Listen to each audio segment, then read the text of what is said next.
In this video, I'll be showing you how to connect Bluetooth headset to iPad. It's a very simple method, so if you find this video helpful, be sure to drop a like and subscribe. But anyways, getting into it, connecting your wireless Bluetooth headset or earbuds to your iPad is the best method to stream audio privately, handle voice calls, or listen to media without being tethered by a cord.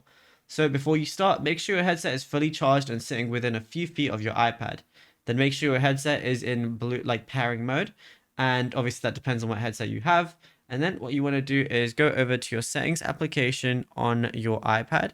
So I'm going to go over to settings right now, then go to Bluetooth, ensure that Bluetooth is turned on. And then what you want to do is in the other devices list, your iPad is going to basically look for your headset. And then if you see your headset name, go ahead and click on it. And then the device's name will instantly jump up to the My Devices list and show up as connected. And yeah, it's as simple as that. Now, if you found this video helpful, be sure to drop a like and subscribe. And also be sure to check out all our other tutorials that we've been posting on the channel as well, because there is a lot to go through and you might find something that you didn't know about yet.